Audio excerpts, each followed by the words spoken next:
आज हम जानेंगे हमारी बॉडी के एक बहुत ही इम्पॉर्टेंट सिस्टम के बारे में जिसके बिना हम एक मिनट भी जिंदा नहीं रह सकते। Circulatory system.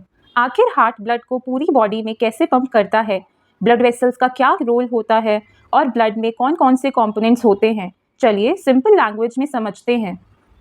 सर्कुलेटरी सिस्टम का मेन काम है पूरी बॉडी तक ऑक्सीजन, न्यूट्रिएंट्स और हार्मोन्स पहुंचाना और कार्बन डाइऑक्साइड और वेस्ट प्रोडक्ट्स को बॉडी से रिमूव करना। इस सिस्टम के 3 मेन पार्ट्स होते हैं, heart, blood and blood vessels. अब इन्हें एक एक करके समझते हैं।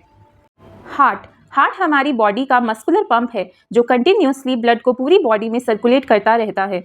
हार्ट में 4 चैम्बर्स होते हैं, 2 अपर चैम्बर्स जिन्हें right atrium and left atrium कहते हैं और 2 लोअर चैम्बर्स जिन्हें राइट वेंट्रिकल और लेफ्ट वेंट्रिकल कहते हैं। सबसे पहले राइट एट्रियम में बॉडी से आया हुआ ब्लड एंटर करता है। इस ब्लड में ऑक्सीजन कम और कार्बन डाइऑक्साइड ज़्यादा होती है। ये ब्लड राइट वेंट्रिकल में जाता है और वहाँ से लंग्स तक पंप किया जाता है। लंग्स में कार्बन डाइऑक्साइड बाहर निकल जाती है और ऑक्सीजन ब्लड में आ जाती है। अब oxygen rich blood left atrium में आता है। फिर लेफ्ट वेंट्रिकल इसे पूरी बॉडी में पंप करता है, जहां ये सेल्स को ऑक्सीजन और न्यूट्रिएंट्स प्रोवाइड करता है। उसके बाद ब्लड दोबारा कार्बन डाइऑक्साइड लेकर हार्ट में वापस आ जाता है और ये साइकिल कंटिन्यूसली चलती रहती है। कभी सोचा है कि पल्स रेट क्या होती है? पल्स चेक करने के लिए अपनी इंडेक्स फिंगर और मिडिल फिंगर को रिस्ट पर रखिए। 15 सेकंड तक हार्ट बीट काउंट करिए। अब उस नंबर को 4 से मल्टीप्लाई कर दीजिए। जो आंसर आएगा वही 1 मिनट में आपके हार्ट की टोटल हार्ट बीट्स होती है। पल्स एक्चुअली आर्टरीज में ब्लड के प्रेशर की वजह से फील होती है। ब्लड वेसल्स वो ट्यूब्स होती हैं जो ब्लड को पूरी बॉडी में ले जाती हैं। ये 3 टाइप्स की होती हैं। आर्टरीज ब्लड को हार्ट से बॉडी की तरफ ले जाती है। इनकी वॉल सबसे थिक और स्ट्रॉन्ग होती है क्योंकि इनमें ब्लड हाई प्रेशर से फ्लो करता है। कैपिलरीज सबसे पतली ब्लड वेसल्स होती है। इनकी वॉल्स इतनी थिन होती है कि ऑक्सीजन, न्यूट्रिएंट्स और वेस्ट प्रोडक्ट्स आसानी से ब्लड और बॉडी सेल्स के बीच एक्सचेंज हो सकते हैं।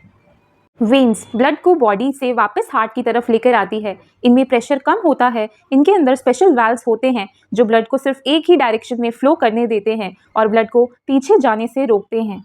ब्लड एक स्पेशल फ्लूइड है जो ब्लड वेसल्स के अंदर फ्लो करता है।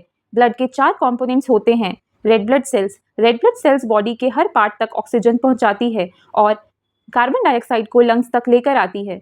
व्हाइट ब्लड सेल्स हमारी बॉडी को इन्फेक्शन और डिजीजेस से प्रोटेक्ट करती है। ये हमारी इम्यून सिस्टम का इंपॉर्टेंट पार्ट है। प्लेटलेट्स जब बॉडी में कोई इंजरी होती है तो प्लेटलेट्स उस जगह इकट्ठा होकर ब्लड क्लॉट बनाती हैं जिससे ब्लीडिंग रुक जाती है। प्लाज्मा ब्लड का स्ट्रॉ कलर्ड लिक्विड पार्ट होता है। इसी लिक्विड में आरबीसीज, डब्ल्यूबीसीज और प्लेटलेट्स फ्लोट करते हैं। ये न्यूट्रिएंट्स, हार्मोन्स और वेस्ट प्रोडक्ट्स को ट्रांसपोर्ट करने में भी हेल्प करता है। जब ब्लड टेस्ट किया जाता है तो ब्लड का सैंपल एक ट्यूब में कलेक्ट किया जाता है। उसके बाद उसे सेंट्रीफ्यूज मशीन में बहुत हाई स्पीड पर घुमाया जाता है। इस प्रोसेस से ब्लड अलग अलग लेयर्स में डिवाइड हो जाता है। सबसे नीचे रेड ब्लड सेल्स होते हैं क्योंकि ये सबसे हैवी होते हैं। उनके ऊपर व्हाइट ब्लड सेल्स और प्लेटलेट्स आते हैं और सबसे ऊपर प्लाज्मा होता है जो सबसे लाइट कंपोनेंट है। तो चलिए एक बार क्विकली रिवाइज करते हैं। सर्कुलेटरी सिस्टम बॉडी में ऑक्सीजन और न्यूट्रिएंट्स पहुंचाता है और वेस्ट को रिमूव करता है। इसके 3 मेन पार्ट्स होते हैं, हार्ट, ब्लड और ब्लड वेसल्स। हार्ट में 4 चैम्बर्स होते हैं और ये ब्लड को पंप करता है। ब्लड वेसल्स 3 टाइप्स की होती हैं, arteries, capillaries and veins. Blood के 4 मेन कंपोनेंट्स होते हैं, red blood cells, white blood cells, platelets and plasma. और इसी के साथ आज की वीडियो यहीं खत्म होती है। उम्मीद है आपको ये टॉपिक पसंद आया होगा और समझ भी आया होगा। मिलते हैं अगली वीडियो में। धन्यवाद।